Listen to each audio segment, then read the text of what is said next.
I think आप भी उसमें मौजूद थे और आपने देखा कि क्या ऐसा हुआ क्या था, क्या वाकई में क्या प्रधानमंत्री को ऊपर कुछ खतरा था? देखिए, पहली बात तो विपक्ष का ना अब ये पैटर्न समझने की जरूरत है कि विपक्ष ये संजोग नहीं हो सकता कि हर सेशन में आपको कोई एक ऐसा मुद्दा मिल जाए और उसकी वजह से आप सत्र को चलने ही ना दें। Repeatedly one after the other back to back sessions में देखा जा रहा है कि कोई एक ऐसा विषय विपक्ष उठाता है और खासतौर पे कांग्रेस उठाती है और उसकी वजह से पूरा सत्र ही ये लोग नहीं चलने देते। पिछली बार एसआईआर का मुद्दा था, उसकी वजह से इन्होंने पूरा सेशन वॉश आउट किया। इस बार बजट सत्र है और बजट सत्र में आपके पास अनंत संभावनाएं होती हैं अपनी बातों को रखने के लिए। राष्ट्रपति जी के अभिभाषण पे आए धन्यवाद प्रस्ताव में आप जो बोलना चाहें आप अपने विषय को आप वहां पे उठा सकते हैं। बजट महत्वपूर्ण विषय है, इसको लेकर आप अपनी बातों को मजबूती से रख सकते हैं। पर जिस तरीके से विपक्ष ने हर सेशन को वॉश आउट करने का कार्य अब कर रही है, ये दर्शाता है कि इनके पास या तो कोई मुद्दा ही नहीं है, सरकार से पूछने के लिए इनके पास कोई सवाल नहीं है, क्योंकि ना ये लोग क्वेश्चन आवर चलने देते हैं, ना ये चर्चा होने देते हैं, ना डिबेट होने देते हैं।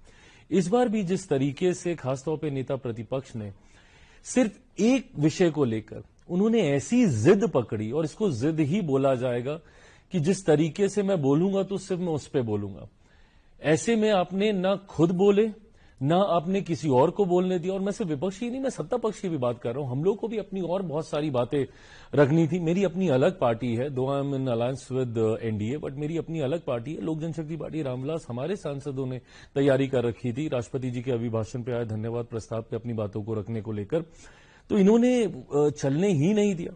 अभी जरूर पिछले एक दिन से थोड़ा बहुत बजट पे चर्चा होने लगी है, बट राहुल जी की उस जिद ने अपने साथियों तक को, बंगाल में चुनाव है, टीएमसी के पास एक खूबसूरत मंच था लोकसभा का जहां से वो अपनी बातों को अपने राज्य तक पहुंचा सकते थे, उनको नहीं बोलने दिया सपा के सांसद, डीएमके के सांसद।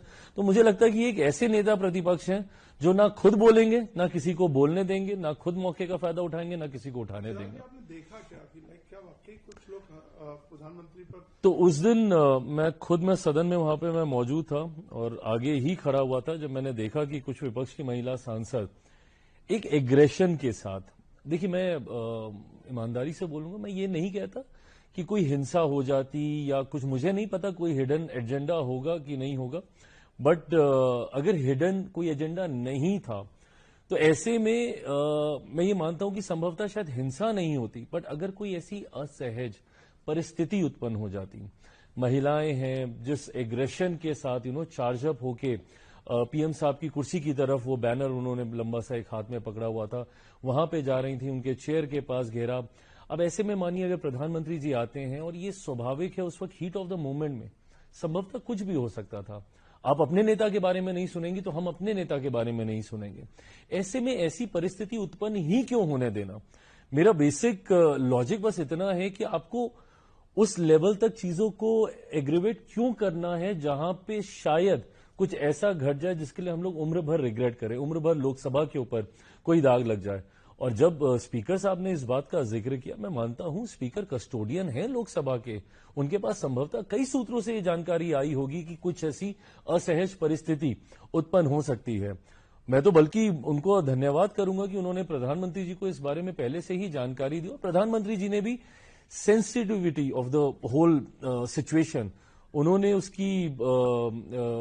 उसकी गंभीरता को समझा और नहीं आए। अगर आते तो शायद कुछ ऐसा हो जाता जो हम लोग रिग्रेट करते हैं। अब बताइए, ये गलत है, ये गलत है। इतना भी आप अधीर नहीं होना चाहिए आपको कि एकदम से, और बार बार ये कहना कि बोलने नहीं दिया जा रहा, बोलने नहीं दिया जा रहा। रिपीटेडली कितने मौके एलओपी को मिले एंड फाइनली अब उन्होंने सदन में अपनी बातों को रखा ही।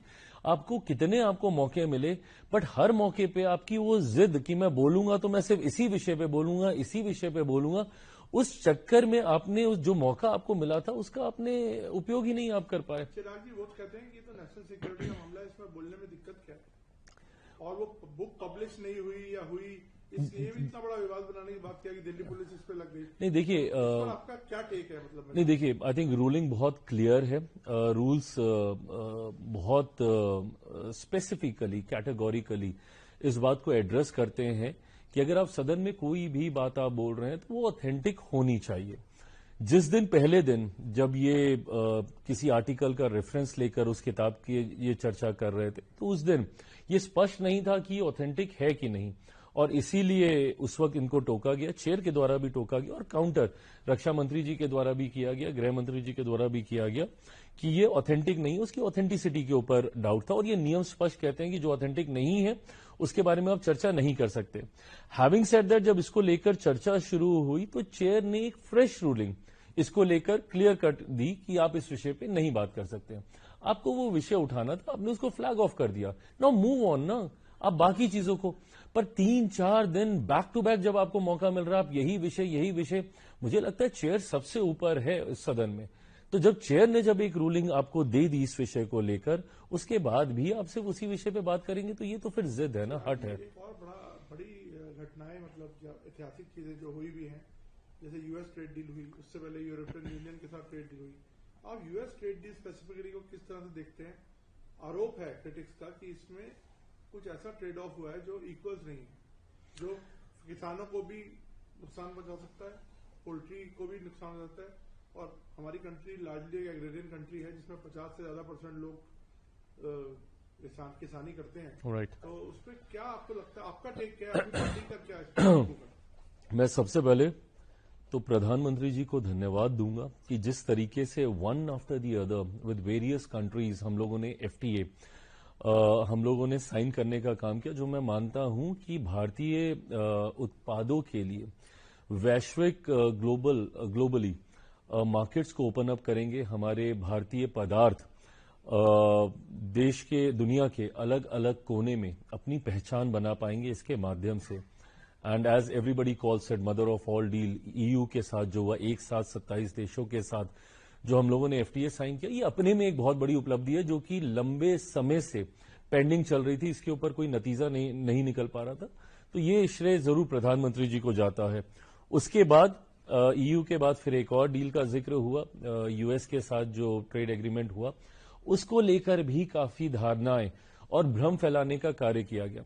मेरी समझ के परे है कि विपक्ष को इतनी जल्दी, इतनी तत्परता इस विषय को लेकर क्यों हो जाती है कि जैसे ही किसी चीज की चर्चा हुई आप तुरंत उसके अराउंड एक नैरेटिव सेट करने लग जाते हैं।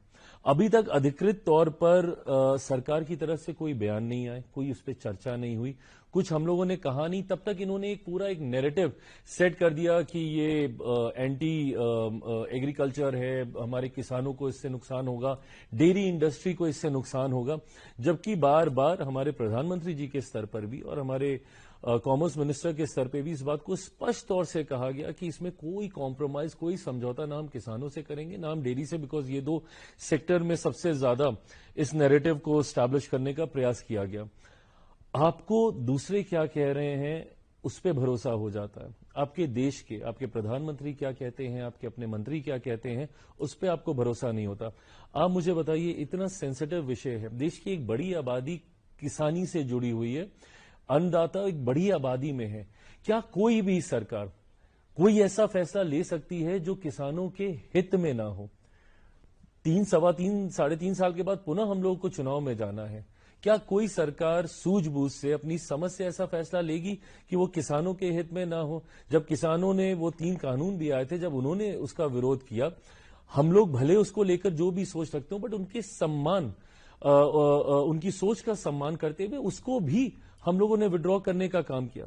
तो ऐसे में मेरी सरकार ही नहीं, कोई भी सरकार, मैं मानता हूं कल को विपक्ष वाले भी यहां पे होते, कोई ये हिम्मत नहीं कर सकता कि किसानों का अहित करके कोई वो एग्रीमेंट में जाए। तो ऐसे में, एंड मेरी भी मंत्रालय का, we are also allied ministry when it comes to agriculture, तो सुझाव हम लोगों से भी मांगे जाते हैं, मेरे मंत्रालय से भी इस विषय को लेकर चर्चा हुई। और इस बात को मैं पुनः दोहराता हूं, कॉमर्स मिनिस्टर भी इस बात को कह चुके हैं, एंड उन्होंने तो स्पेसिफिक्स मेंशन करके बोला है, जिन जिन मक्का और इन सब चीजों को लेकर जो भ्रम फैलाए जा रहे थे, तो उन्होंने स्पेसिफिक्स क्लियर किए हैं। आश्वस्त करते हैं किसानों को? एब्सोल्युटली 100% किसानों के हितों के साथ कोई समझौता नहीं, डेयरी इंडस्ट्री से जुड़े हुए किसी के साथ कोई समझौता नहीं। लेकिन सर एक बात बताइए, एक्चुअली ये भ्रम फैला उस बात से जब यूएस से कुछ स्टेटमेंट्स आई, यूएस की कोई फैक्ट शीट्स आई, उसमें उन्होंने कुछ एक ब्रीफ रेफरेंस तो दिया हुआ है कि एग्रीकल्चर एंड इंडस्ट्रियल प्रोडक्ट्स और पल्सेस, तो इससे थोड़ा भ्रम तो फैलता है। नहीं बिल्कुल अब नहीं, भ्रम तो खैर